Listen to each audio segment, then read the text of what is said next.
nga jox ci yow tamit say observation yi. Tout à fait, merci soxna Khady. Ouais, effectivement, c'est déjà une bonne chose que nous parvenir à trouver des accords, déggoo ci et accords sur justement à l'issue de ce dialogue-là. Mais man dafa amoon ay points yi nga xam ne moom dama jàpp ne que c'est des points yi nga xam ne puisque la loi daf ko prévoir ba pare jarul woon ñi ci wax ci dialogue bi. Comme mooy par exemple parti politique yi. Rationalisation des partis rationalisation. Les textes sont là, ils existent déjà sur la création, l'existence et la dissolution des partis. Donc pour xoolee la plupart des partis répondre ñu actuellement aux normes. Donc man pour loolu ñuy toog di ci dialoguer sax c'est un problème. C'est-à-dire il y a une loi, elle n'est pas obsolète, nañu appliquer la loi mu beneen bi c'est au niveau du basculement au niveau du fichier électoral. Dama jàpp ni que déjà le préalable c'était d'abord d'aller vers un toilettage du fichier parce que le fichier actuel pose énormément de problèmes. Audit yi fi jot a am yëpp wane nañ ni que soo ko xoolee au minimum il y a 1 million d'inscrits sur le fichier yi nga xam ne ils sont présents de manière illégale donc loolu dañ ko war a dindi. sans compter stock mort. sans compter le stock mort donc dañ ko war a dindi man foofu jàppoon naa ne que les acteurs surtout war nañu toog parce que coow yi ngay gis yëpp élection bu amee sur le fichier mooy justement ces choses-là donc jàppoon naa ne que loolu dañ ko waroon d'abord évacuer pare permettre ni ko monsieur Ba les inscriptions automatiques justement soo amee ce 18 ans et en même temps créer un système bi nga xam ne si une personne inscrite est décédée ou inéligible ñu xool automatiquement nañu koy dindee ci fichier bi parce que autrement on va avoir plein d'inscrits continuer di am un fichier bi nga xam ne il y a des personnes décédées il y a des personnes yi nga xam ne qui sont frappées d'incapacité qui continuent d'être dans le fichier te loolu justement mooy créer tout le temps des suspicions durant le scrutin parce que nit ñi bu ñu yoree le fichier et consort dañuy toog ba benn moment daal di xool c'est de bonne guerre c'est tous les hommes politiques qui le font gis ni que lii faay la mun nañ ci wax donc man jàpp naa ni que les préalables justement par rapport au fichier mooy que dañu war a toiletter quand même le fichier ba pare tout le temps chaque échéance électorale ça soulève des interrogations da indi sax ay beneen bi un aspect qui est des plus importants mooy que le fichier ne soit plus maintenant une affaire de président de la République, de ministre de l'Intérieur, de consort, que tous les Sénégalais aient accès au fichier. Comme le français dit, digitaliser quoi. Pour que tous les Sénégalais aient fichier. Il ne faut plus que ce soit une arme qui est détenue par le pouvoir. Mais gis naa aussi benn innovation ci élection yi ni passé boo dugalee sa tour ci benn plateforme da ngay gis ne si tu es sur yaa ngi ci fichier bi wala nekkoo. Oui mais ça c'est à chaque élection c'est comme ça. À quelques jours. Donc nekk woon lu bees chaque élection. À quelques jours dañuy bàyyi fichier bi nii. Mais mën nañu ko def quelque chose yoo xamante ne c'est pérenne quoi. Je crois que ça ce serait une bonne chose justement pour la démocratie et ça je crois les acteurs de la société civile ñoom ils ont toujours œuvré pour que ñu atteigne ce niveau de transparence justement dans la gestion du fichier comme ça contestation yu sew yi ñuy wax régulièrement daañu dem élection préparer ko ba génn ci xanaa ku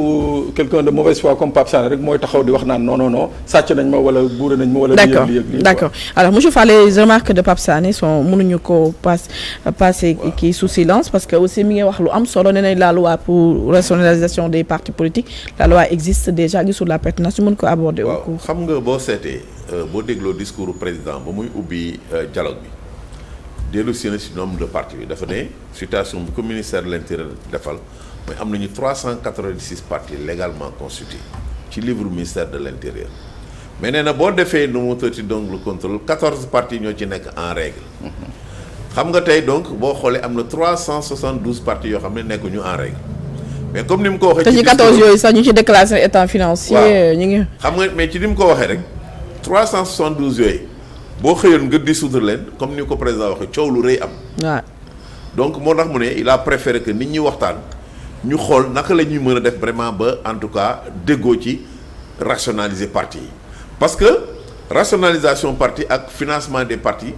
politiques bi ñuy laaj dafa lëkkaloo parce que tey dans le contexte actuel boo bëggee jël 390 ku nekk nga yëkkati ci li nga xam ne c'est les ressources publiques nga yëkkati ko jox ko loolu déjà problème la. donc ñoo tax ñu ne bu ñu bëggee régler la question du financement public des partis nañu def le toilettage ba noppi moo tax président xëy na dafa def ouverture am na sañ-sañu tey ne ministre de l'intérieur xoolal kat parti bu nekkul en règle rek dissoudre ko mais yow parce que xam nga bu ñu ko defoon sax bu léegi coow lu bëri. c'est clair donc je pense que. éliminer seen adversaires politiques la ñuy wax le sens waaw vraiment donc de la concertation mooy nit ñi waxtaan si tout le monde est conscient que parti yi bari nañu. war nañu seet naka lañ ko mën a rationaliser mais nit ñi nañu waxtaan ñu def lu ñuy wax une charte des partis. mais est-ce que si seen waxtaan yi bokk nañu aussi jël en compte non ñu xool les conditions de création d'abord les conditions de fonctionnement parce que parti yi dañu am une mission aussi constitutionnelle d'éducation des électeurs loolu yëpp je pense que bu ñu ko moolee ci code wala charte bi nga xam ne moom moo nar a régir fonctionnement parti yi je pense que dina régler problème yu bëree bëri. mais est-ce que di ngeen jël aussi en compte les résultats des élections parce que am na parti yoo xam ne moom laa la wax moo tax may la. 1% ça donc am maanaam yenn pourcentage yi. boo ko amulee dañ la war a disparaître. dañuy wax nii rek on va disons rédiger nu mu tëddee une charte de loolu yëpp mu ngi ci nañu boo waree créer parti. ñu ko war a créer par exemple tey ñëw man ak Pape Sané yow mën nañu dañuy créer parti nga dem wuti ñëw def procès général constitutif ñëw mais di ba dañuy wax ne au moins xëy na nangamim war nañu nekk ñoo xam ne par exemple 14 régions lañu war nañoo dëkk par exemple ci dans au moins dans la moitié des 14 régions muy 7 xam nga donc ce parti là dafa war am pour man une dimension nationale et cetera donc am na ay conditions yoo xam ne charte bi bu ñu ko bindee loolu lépp dina ci nekk bon ensuite. parti yi pour man war nañu mën di joxe caution boo ñëwee di kay nga joxe caution boo xam ne donc kenn du la ko rembourser donc bari na ay ponk yoo xam ne en tout cas bu ñu ko appliquer. xëy na dina tax parti yi mën a wàññeeku. transparence fichier li nga wax électoral nag ci wàllu fichier électoral bi loolu c'est vrai que daf fi yàgg coow fichier yàgg na fi mais bi yoon boo xoolee ci recommandation yi nga xam ne moom la ñu retenir ci dialogue bi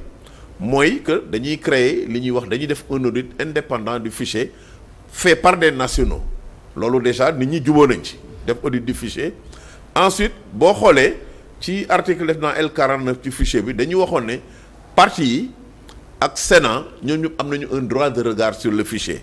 mais loolu dafa am benn décret boo xam ne moom moo ko war a régir mais décret boobu masuñu ko jël ci dialogue bi d'accord nañ ne léegi war nañu mën a def décret boo xam ne dina mën a permettre nit ñi mën a am accès au fichier ñu mën ko contrôler mais avant mooy li nga préalable yi l'audit du fichier moom c'est acté dinañ ko def par des experts indépendants ba nga xam ne vraiment coow dootul amal ci donc maanaam mbiru élection loolu déjà aussi jéego bu rëy la ci résultats yi nga xam ne donc génn na ci dialogue national bi. alors dañu dem suñu deuxième point waxtaan gis nañu tey aussi le président de la République Bassirou Diomaye Faye daal dina présider li nga xam ne mooy